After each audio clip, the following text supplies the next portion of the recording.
Facebook users provide lots of information about the structure of their relationship graph. Facebook uses that information to provide content and services that are expected to be important to users. If Facebook knows who the most important people in my life are, Facebook can use that knowledge to serve me content that is more relevant to me. John Kleinberg studied Facebook network structures together with Lars Backstrom, creating a paper called Romantic Partnerships and the Dispersion of Social Ties, a network analysis of relationship status on Facebook. The goal of this study was to find a metric that could help rank the strength of relationships on Facebook, primarily to find the romantic partner of somebody else on Facebook. The results of this study have implications for sociology, as well as the way that we think about building social networks as engineers. John is a professor of computer science at Cornell, and he wrote the textbook Algorithm Design, which I used in college. It's an awesome textbook, and it was a privilege to get to talk to him because he wrote the book on stable matching and Dijkstra's algorithm and things like network flow. He didn't create these algorithms, but he wrote about them in such eloquence. If you like this episode, you should definitely check out that textbook, Algorithm Design. With that, I hope you like this episode, and let's get on with it.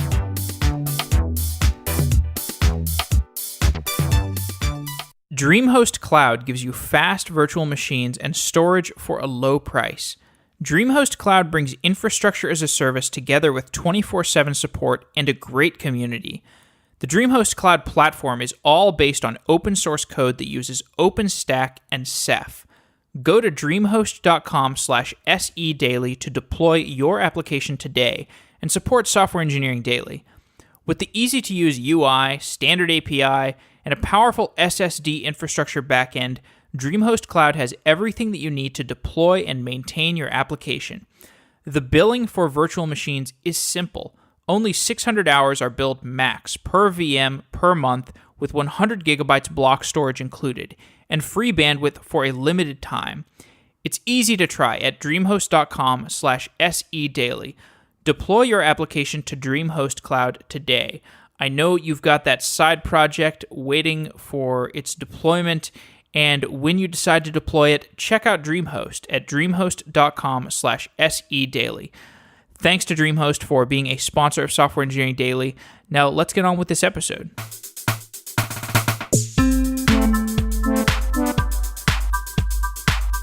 John Kleinberg is the co-author of a paper published out of Facebook Research called Romantic Partnerships and the Dispersion of Social Ties, a network analysis of relationship status on Facebook.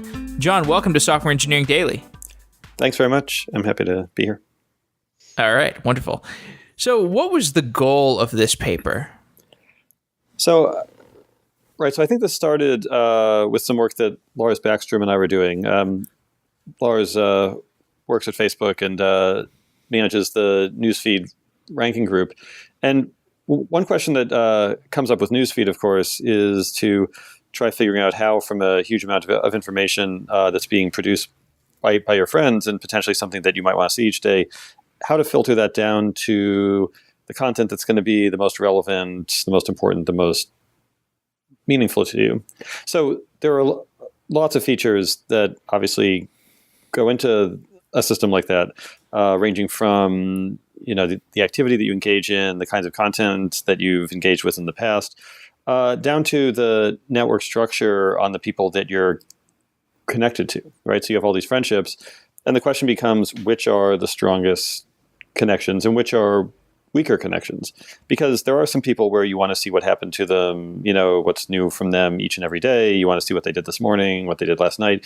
And there are some people where you just want to hear from them periodically, maybe, right? These are your more distant acquaintances. You want to hear from them every, once or twice a year when there's some major event in their life. And so it becomes very important to figure out how to basically grade the strengths of different social connections that you have on Facebook. And so we began thinking about that question and how to look at the various strengths of the connections and the different types of connections you had. And certainly these types of connections, were quite challenging to figure out from the network structure. And so we would look at these various types. And one that for a long time kind of eluded our ability to detect it from the network was relationship partners. Now, in some sense, of course, this was sort of a test case for us in that, if you wanted to know who someone's relationship partner was, you could check the relationship status field. You could see who they listed as their relationship partner. So, in some sense, for people who share that information with Facebook, it's not in a sense hidden, but it becomes a good test for the broader question of how you find relationships from the network structure. If we can say, let's hide the right answer from the system. Let's pretend it didn't know who the relationship partner was, and let's just show it your network of connections. Is there some way that it could actually figure that out? Because if it could figure it out from the network, we would have actually accomplished something new in our ability to understand information that we can gain from the network structure.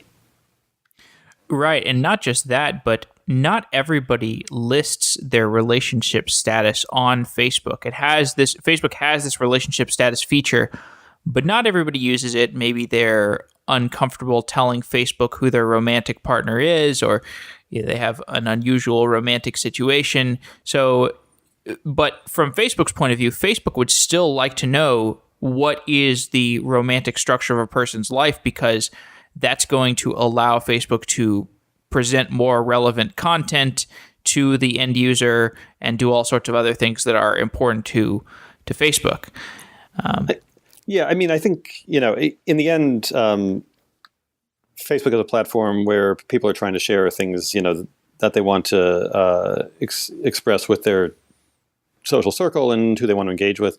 And so I think we were thinking about it as, there's a lot of latent information that potentially could be useful for trying to show content that's going to be, the most relevant for people. But it's also the case that, of course, what we're trying to do is get out of the network, things that people are already implicitly comfortable sharing through the pattern of connections that they've made and through the friend requests that they've both sent out and accepted.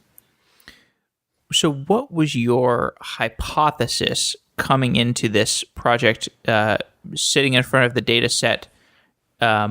What kinds of ideas did you have?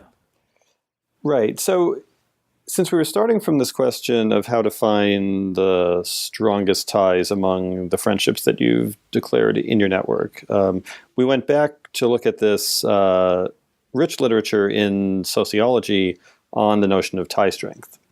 And so tie here just means link. And the idea is that all of our friendships can be sort of laid out on the spectrum, ranging from extremely close friendships to distant acquaintanceships. Of course, it's not a completely one-dimensional spectrum. We can be close friends with people in some contexts and close friends with other people in different contexts. But this notion that ties have very different strengths, that was a starting point for how to think about this.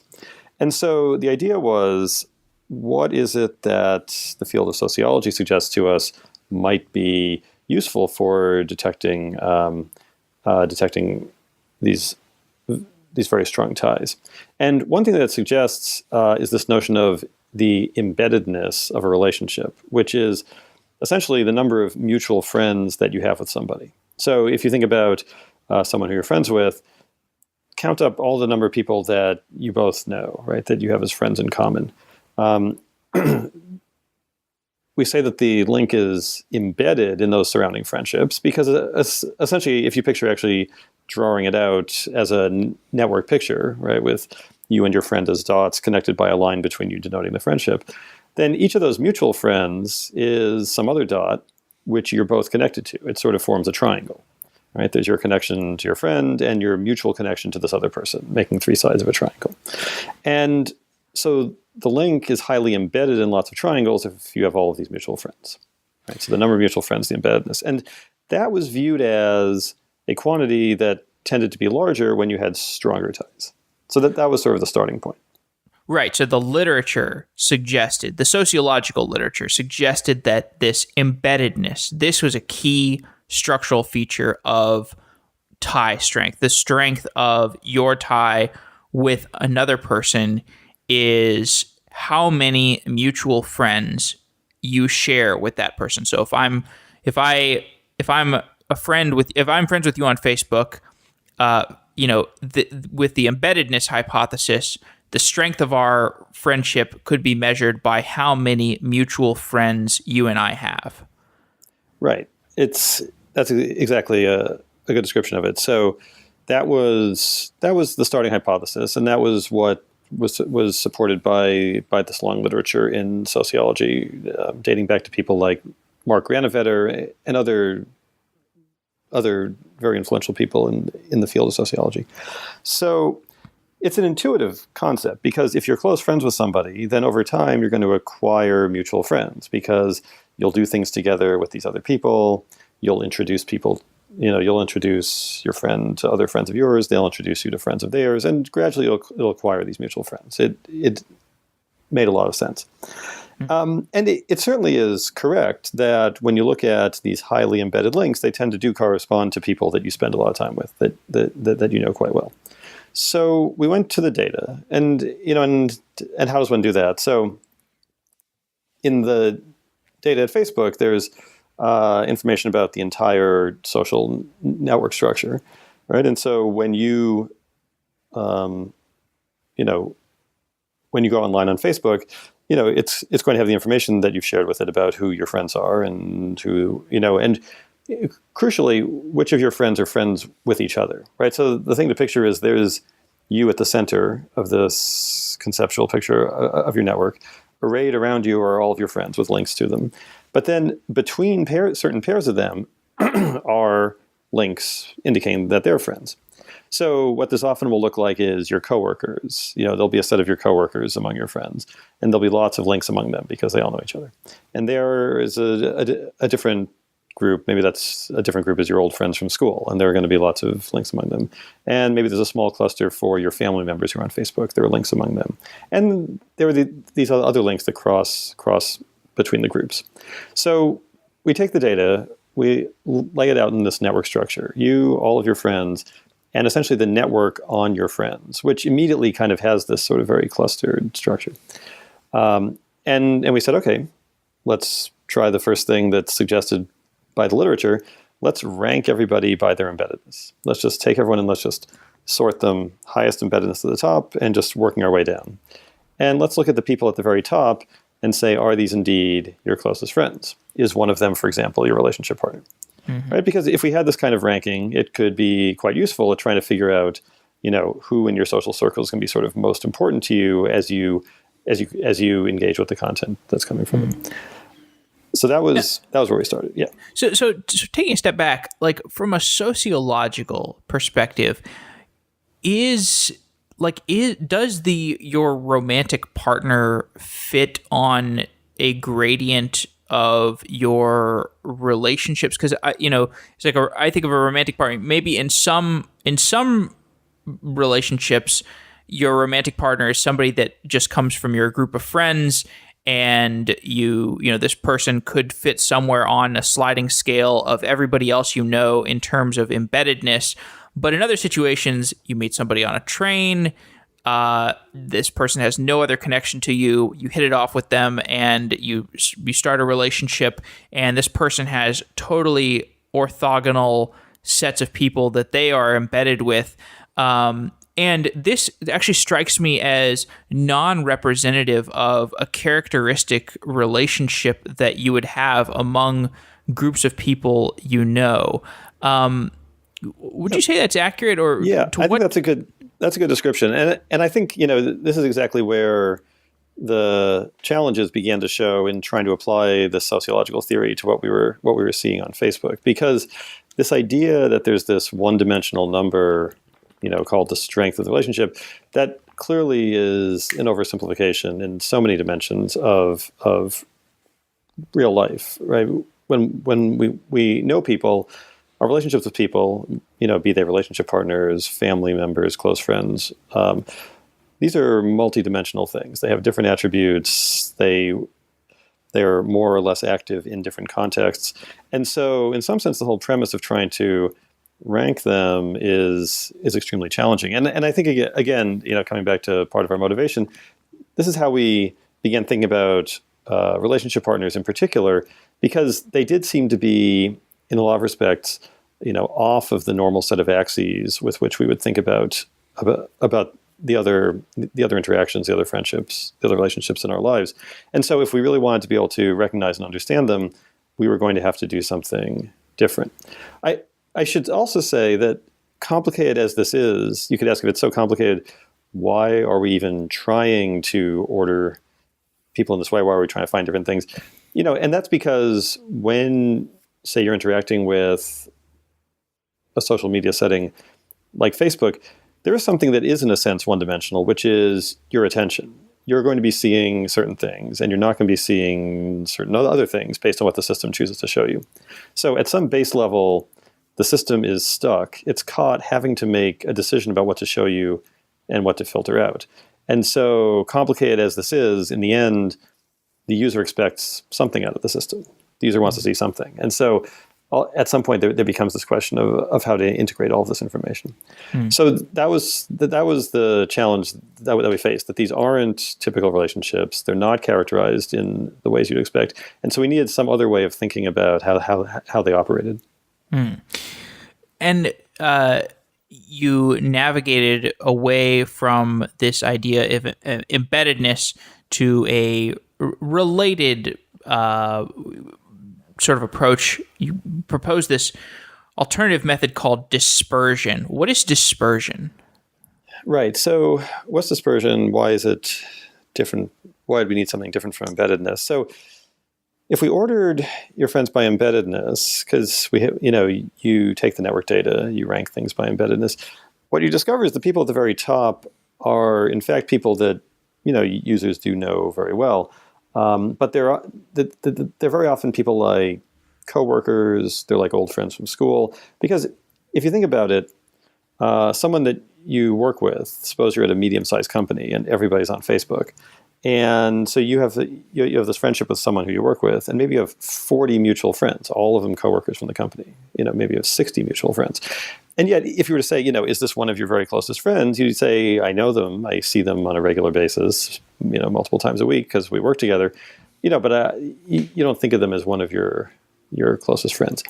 Well, meanwhile, family members, relationship partners, they were somehow flying under the radar of embeddedness. They weren't scoring as highly because they just couldn't assemble the same sheer mass of mutual friends that your coworkers or anyone you had been together with in this kind of big context, like, college or a company or so forth.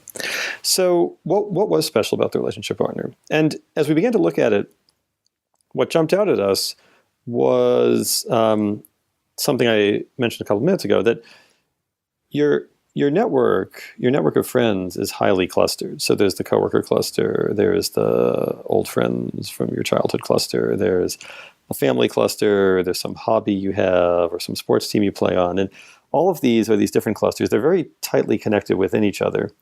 There's not a lot of connection between them. But then there are a few people in your network neighborhood who sort of defy this easy classification into clusters. And family members are one example. And your relationship partner is an extremely salient example of this. Because what tends to happen, and again, whether it's someone you've known for a long time, whether it's someone you've recently met, what tends to happen is that the mutual friends you have with that person actually reach into a number of different clusters in your life, right? So what will often be the case, not always, all of these are sort of statements on average, right? But what will often be the case is that the mutual friends you have with a relationship partner, it's going to include a few coworkers who you do things with socially. It's going to include a number of your family members. It's going to include some of your old friends from childhood, people from other parts of your life, right? People that you've introduced your relationship partner to, or people where the two of you operate in that same context. And so you and your relationship partner almost act sort of, that relationship acts like a bridge between different parts of your life, right? There are very few other friendships in your life where the mutual friends come from so many different parts of it. And so we said, maybe it's not just about embeddedness. It's not just about counting the number of mutual friends, but it's about looking at the pattern of connections among those mutual friends. And in particular, if the mutual friends are highly dispersed around your network neighborhood, then in fact, that suggests something significant about this friendship, right? This connection that you have. The fact that there's somehow very little connection among the mutual friends that you have. They're highly spread out. They're highly dispersed. It's kind of funny because dispersion seems almost the inverse of embeddedness. Yeah, it's a funny thing where is that accurate? I mean, because embeddedness is how you and me, how closely tied are our mutual friends, and dispersion is how disperse are our mutual friends. Yeah, in some sense, dispersion is balancing two things, and this was sort of one of the funny things about embeddedness as a concept, that embeddedness numerically is just a count of how many mutual friends. But the intuition had always been that, highly embedded ties, these mutual friends would be closely connected with each other. And in a sense, dispersion is trying to sort of walk this knife edge. It's trying to balance between two things. There should be many mutual friends, but they should not be well connected to each other, right? So it's like somehow this relationship that you have has assembled a large set of people who you both know, but they themselves don't really know each other that well because they come from different parts of your life. Okay. Right. So do you have any theories about why dispersion is a strong indicator of whether two people are romantically involved? So I think I think what it's showing is that I think high dispersion like this, many mutual friends, not well connected, is a signature of a certain kind of relationship. Romantic partnerships are a key example. Family members are another example of this, where the shared connections you have with this person, and for that matter, the shared experiences, the shared contexts, are really spread out throughout your life, right? And so, in some sense, it's interesting to, often when we would go look for links of high dispersion, there'd be romantic partners there. There'd also be siblings, for example, right? And why do you have a highly dispersed relationship with your sibling? Because you grew up with this person. And so they met some of your high school friends when you were in high school, and they met some of your college friends when you were in college, and maybe they've met some of your coworkers. They've met some people from various hobbies that you have in your life or various, community pursuits that you have. And so the mutual friends you have with your sibling, you've acquired over your whole life, and in such a way that they're really very spread out.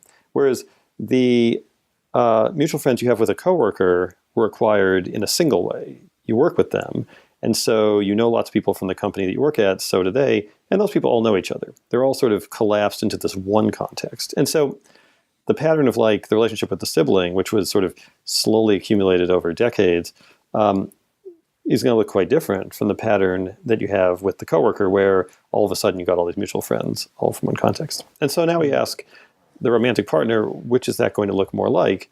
It's going to be different for different people. But as it turns out, when you look at the data, it's much more like the pattern you see with a sibling or other family member, where as you've acquired these mutual friends with the relationship partner, they've been spread out throughout many different parts of your life. They're sort of from these non-interacting parts of your life. But so if you take a person and you rank all of those people, all of their friends, on this metric of dispersion, does the person who has the highest dispersion on their list of friends, is that person likely to be their romantic partner?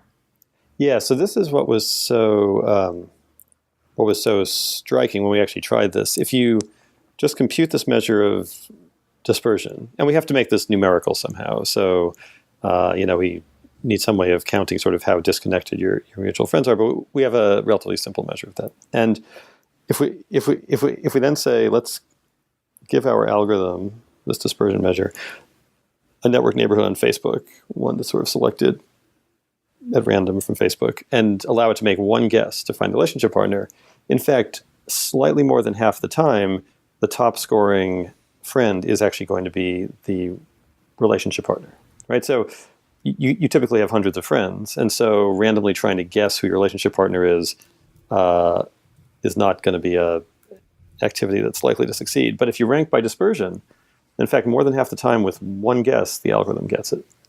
So in fact, it's a very, very powerful way of identifying this kind of connection. So can you give me an idea of how you structured this experiment? What was the data set that you used, and what did you do with it? Right. So the way we structured the experiment, so we, as I said, first we needed a numerical measure of dispersion, and essentially we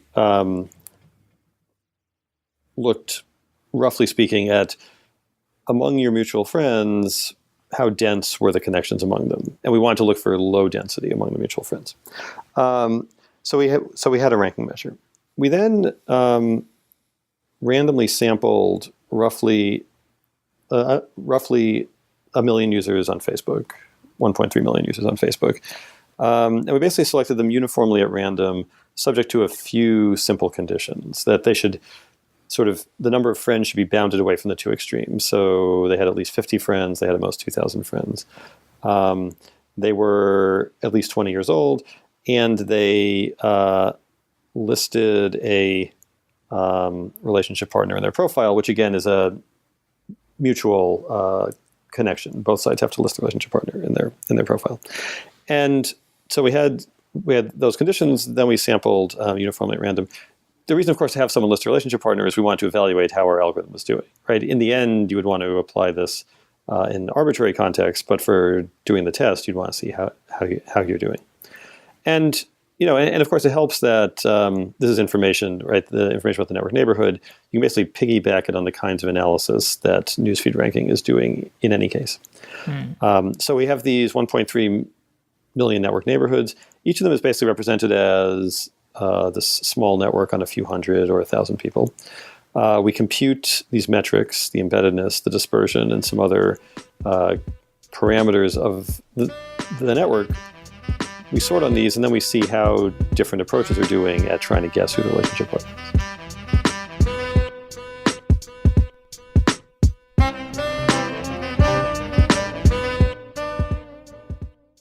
Wealthfront is an automated investing service that saves you time. As an engineer, your time is valuable.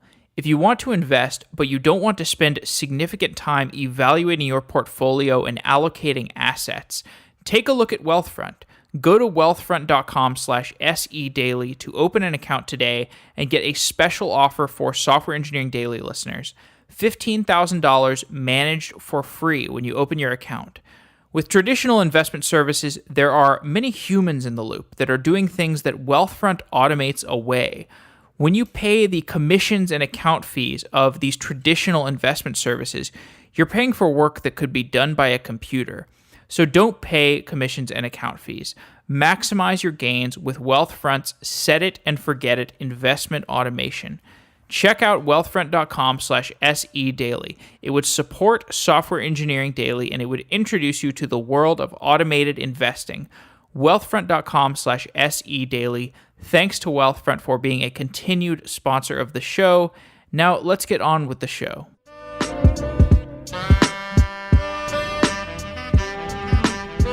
So you benchmarked dispersion against embeddedness in this experiment. How did these two metrics compare against one another? Were there any cases where embeddedness did better than dispersion for finding the relationship partner? So dispersion always did better than the embeddedness. So essentially, dispersion was correct about half the time. Embeddedness was correct about a quarter of the time. So again, hundreds of things to guess. So it's not doing badly when it's correct a quarter of the time. There were some interesting trade-offs. So a couple of these interesting contrasts. One was when, so we're piggybacking this analysis on newsfeed ranking. Now, newsfeed ranking also has a lot of information just about your activities on Facebook. And you could ask the question, maybe these are just as good or better at finding relationship partners. And so what we found in particular is that there are certain metrics of your activity on Facebook that are reasonably good at trying to identify relationship partners. So in particular, whose profiles do you view, right? So we can ask questions, whose profiles do you view, who do you message, whose content do you comment on, whose content do you like? All of these are things that we could be looking at. From the set, two quantities that actually were pretty good at finding relationship partners are the person whose profile you view the most and the person with whom you're co-tagged in the most photos. Neither of these was actually as good as Dispersion overall at Find the Relationship Partner, but it suggested that there really are these two kind of independent sources or loosely dependent sources of information. One is the network structure, which Dispersion and embeddedness are using. And the other is your activity on Facebook, which things like profile viewing, photo tagging, and so forth are doing. So that was one contrast that we looked at between the network measures like Dispersion and the activity measures like profile viewing. And the network measures were doing slightly better overall. Then we looked at the kind of relationship. So you could say, are these two people married? Are they engaged? Are they in a relationship generically? And the relationships that were sort of, you could say two people who are married, you'd expect the network may have had more time to kind of form around this relationship than two people who list themselves just as, quote, in a relationship. And that was true. The network measures did much better on pairs who were married than pairs who list themselves in a relationship. But some of the activity metrics actually did better on the people listed as in a relationship. And so when two people listed themselves as in a relationship, not engaged or married, in fact, profile viewing and that kind of activity level metric was actually more powerful than Dispersion, which operates on the network. And eventually you started using machine learning as well. Can you give an overview of what you did with machine learning?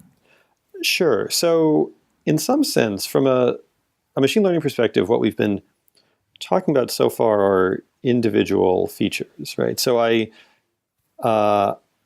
essentially have a classification problem, an extremely unbalanced classification problem in which one of these connections in your Facebook network is the relationship partner, and all the other ones are not.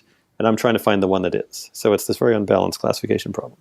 Now, for each connection, I have actually a whole set of features, right? So dispersion is one feature. Embeddedness is one feature. How much you viewed their profile is one feature. How many photos you're co-tagged in is one feature.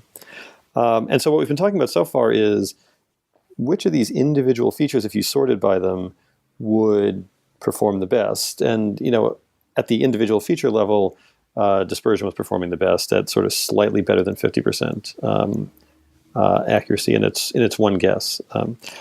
But of course, there's no reason to look at these features individually. What we should really do is combine them, right? So we could combine them using any of a variety of methods, decision trees, logistic regression, or any other standard black box machine learning algorithm. And when we did that, the results were relatively approximately constant across different choices of methods. What mattered was simply putting all of these different features in and being able to combine them using any of these machine learning algorithms. And when we did that, we could actually find the relationship partner, again, with one guess, about 70% of the time rather than 50% of the time. So let's zoom out a little bit. So did you do this research at Facebook or in conjunction with Facebook? Because for those who don't know, you're a professor of computer science. Describe the relationship with Facebook and how you started working on this. Yeah, so I was I did this research while I was on sabbatical leave from Cornell. There was a year in which I was I had this sabbatical leave. I had this long running collaboration with Lars Backstrom at Facebook. He was my former PhD student at Cornell who had gone on to run these very important parts of the engineering operation at Facebook. And we had been continuing our collaboration on these sorts of issues in social networks. And so it seemed like a very natural sort of thing to focus on during this sabbatical period to try to sort of start up some collaborations with him around social network questions on Facebook. And so the work was actually done on the infrastructure at Facebook, right? So all of the network data, the activity data was part of the internal infrastructure that they had there, again, which is sort of the same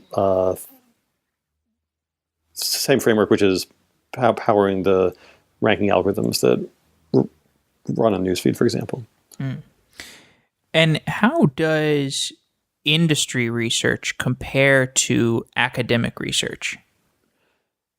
I think one thing which is where we're fortunate in computer science is that there's really a very close connection between academic research and in industrial research in computer science. And I mean, that's certainly one of the things that I enjoy about this as a field is that from a position in academia, I can feel like I'm able to work on the problems that people are actually experiencing, in an industrial context at these tech companies.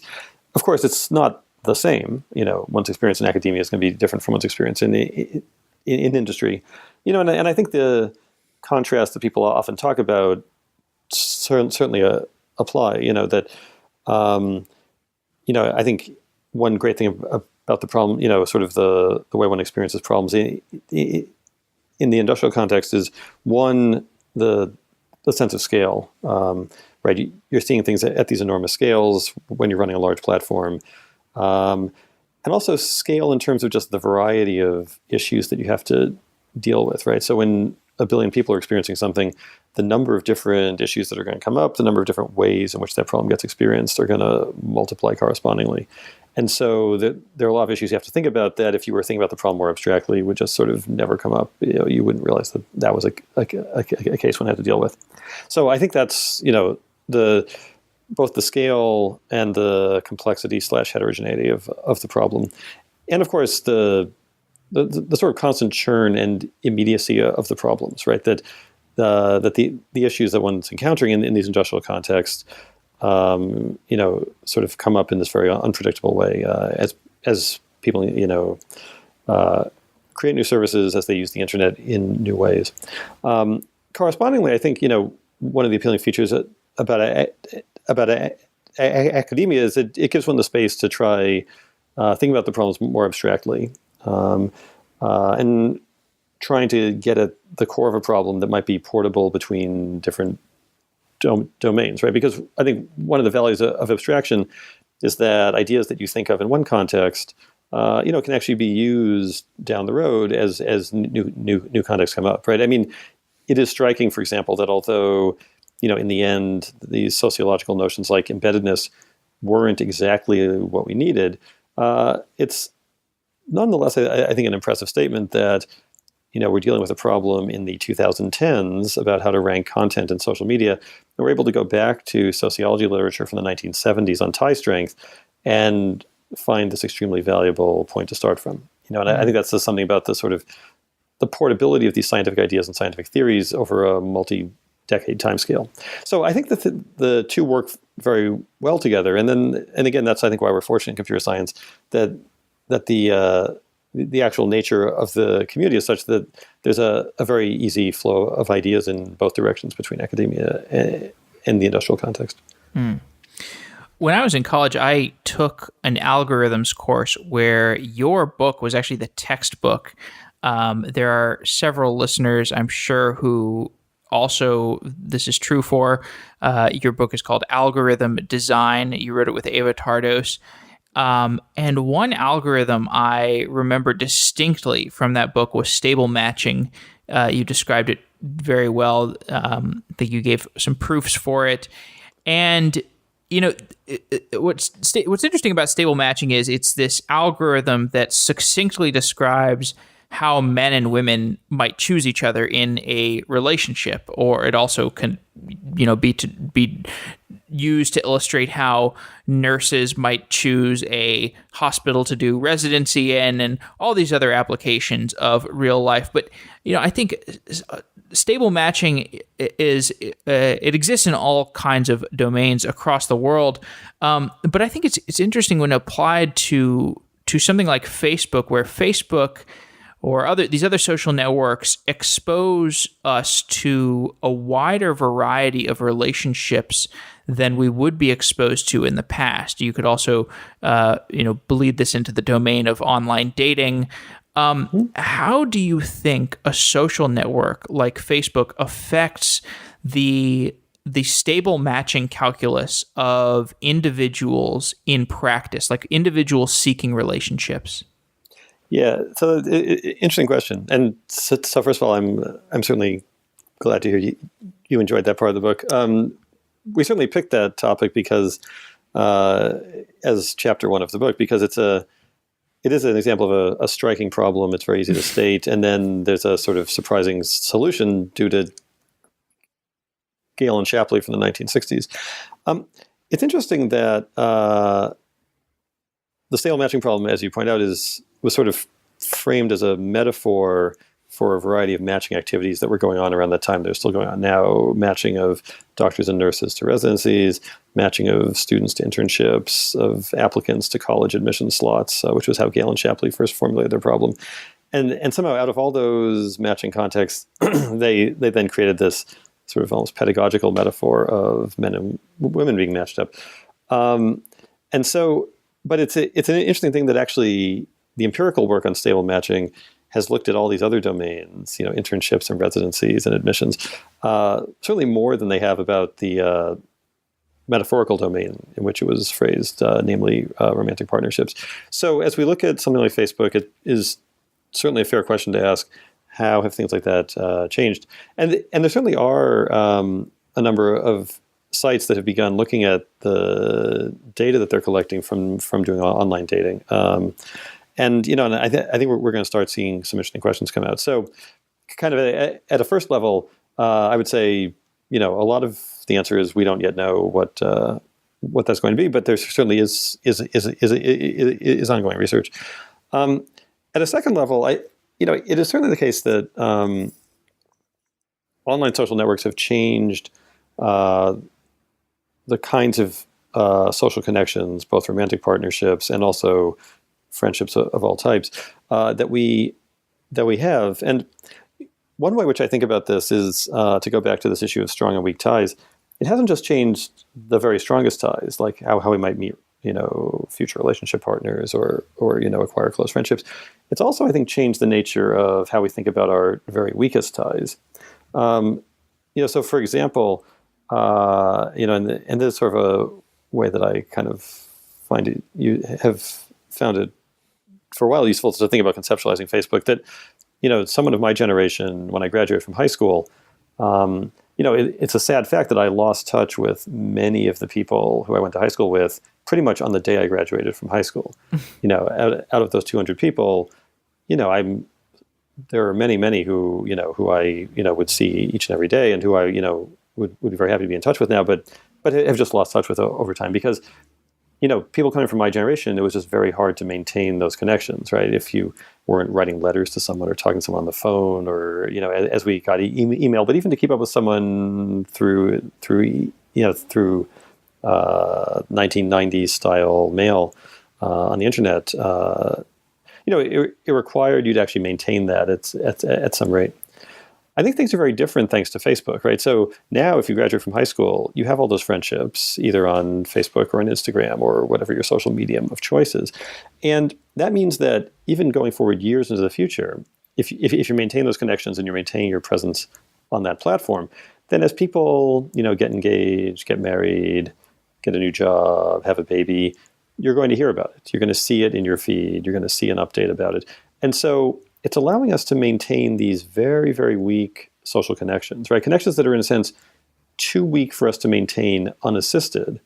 But it's able to preserve them, right? There's something sort of cognitively hard for human beings about maintaining this very, very lightweight social connection, right? You have to put enough energy in to maintain it, and then it somehow becomes a stronger connection.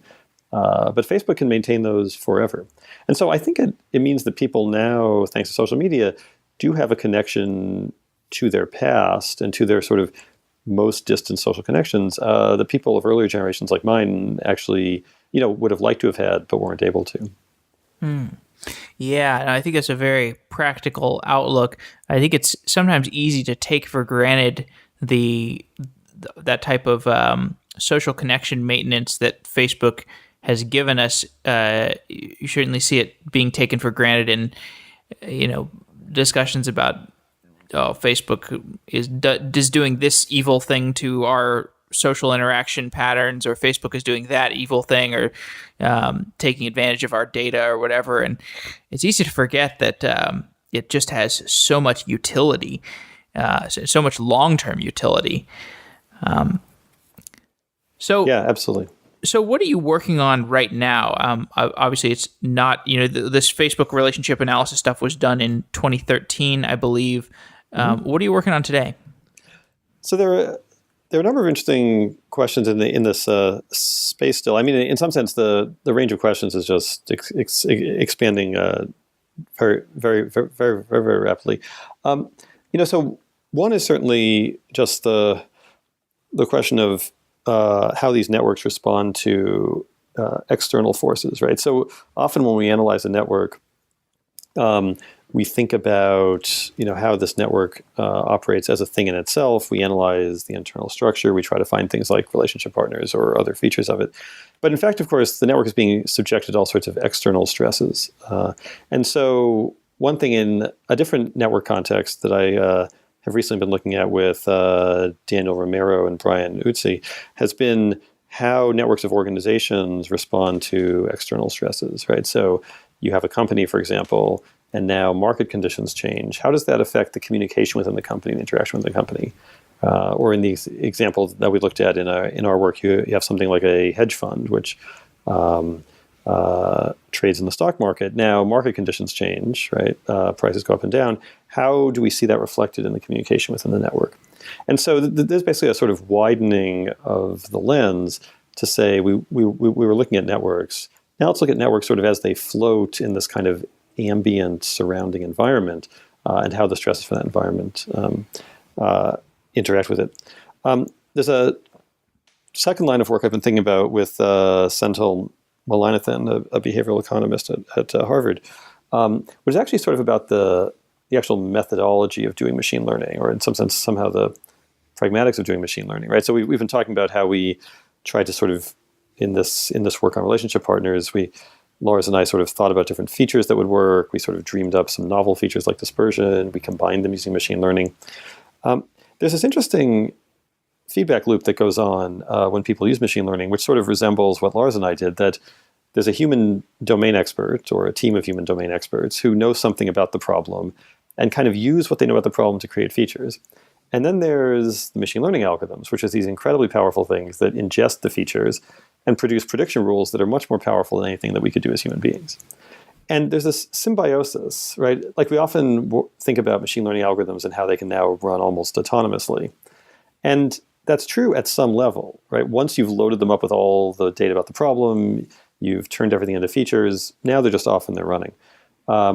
But if you look at the end-to-end process, from encountering the problem all the way to producing an artifact that actually stands up and does something, that still is really some kind of interaction between the human designers and the machine learning algorithm.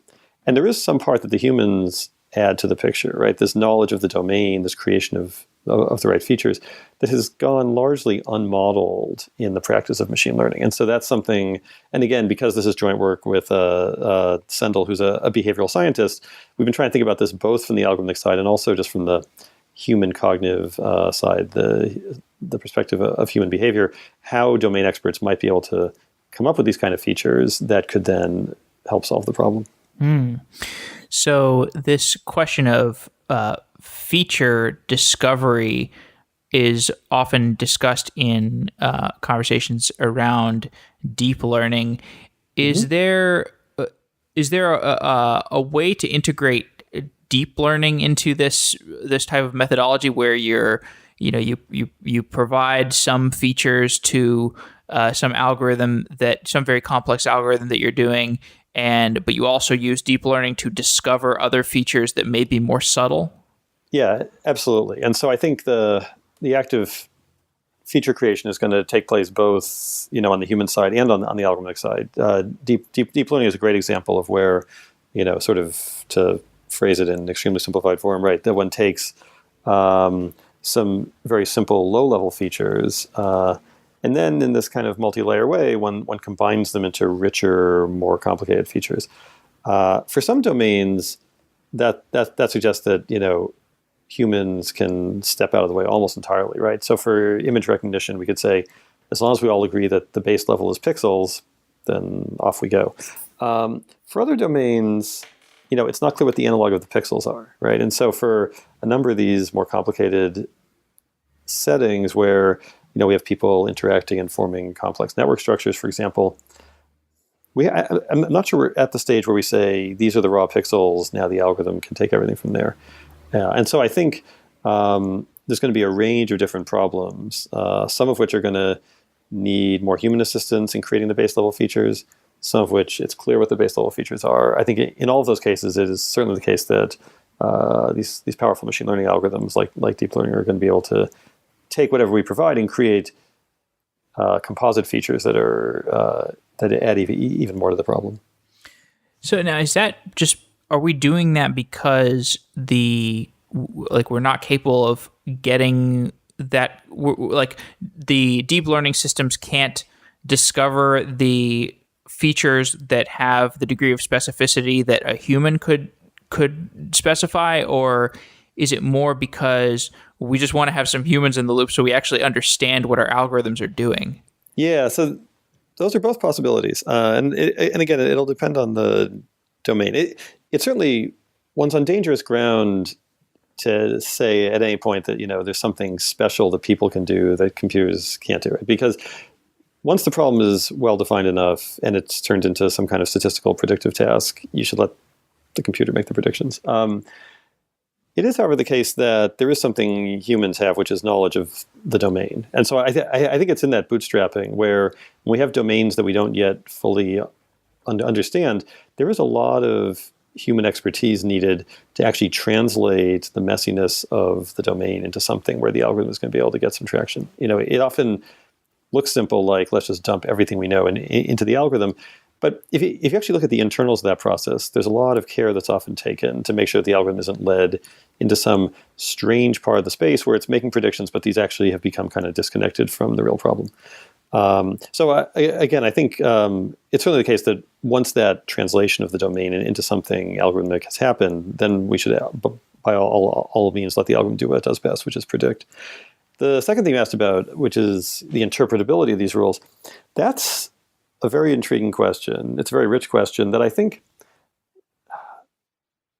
a lot more work needs to be done on really just trying to understand the question of, when, under what conditions, and for what reasons would we want to create machine learning rules that are interpretable by humans, right? Mm-hmm. You could argue that in some cases we don't need to, right? If we're going to have to sacrifice performance to make things interpretable to us as humans, it's not worth it because we're just trying to get the best predictive performance that we can. But you can imagine other contexts, for example, when I need to explain the results to a decision maker, or when I need to send engineers in to kind of try improving or tweaking or fixing or debugging the algorithm, when there are going to be some advantages to interpretability. And so I think the community is still at the beginnings of trying to understand the question, not just how would we make these algorithms interpretable, but what are the situations under which we would want to make them interpretable and in which we would want to sacrifice certain other aspects of performance for the sake of interpretability. You mentioned some work around markets. To what degree have you looked at these trading systems that are essentially black boxes? I'm sure there's some work around deep learning being done in the trading systems areas.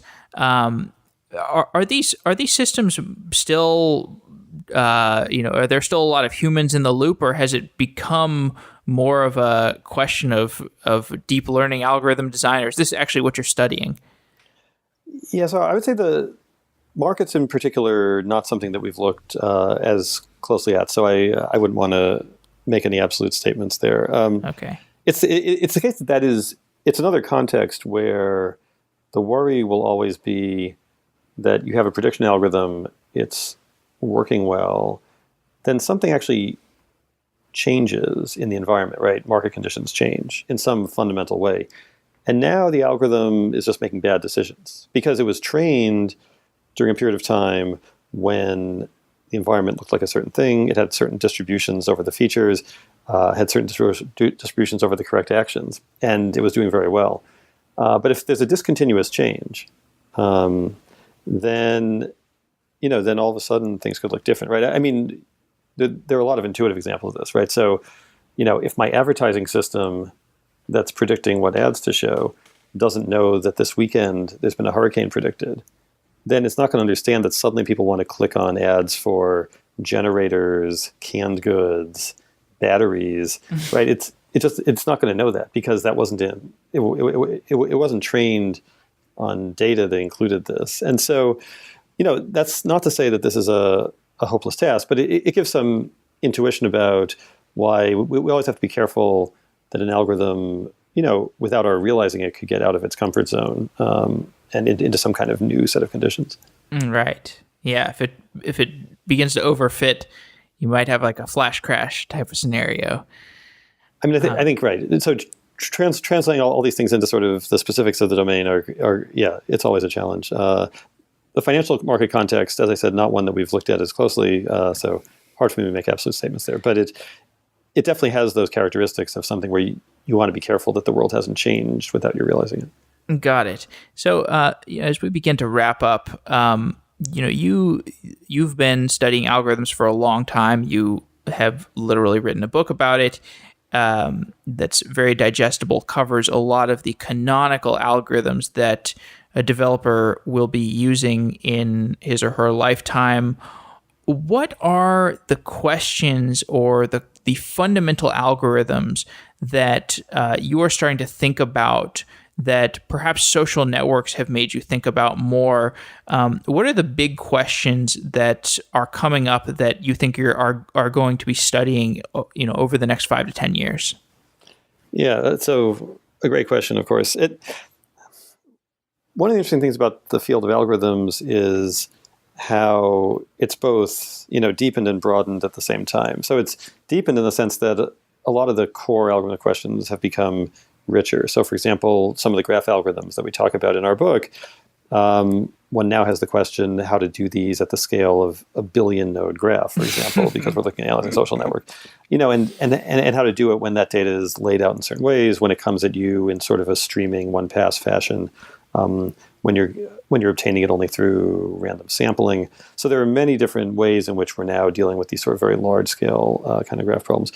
Also, of course, the kinds of settings, and machine learning has made this very clear, that the kinds of settings we're looking at, we're often dealing with questions where, the objective function has been determined in some kind of statistical approximate way. The notion of an absolutely correct answer no longer makes sense. We're trying to optimize some measure of performance, which is some kind of approximation to performance in the real world.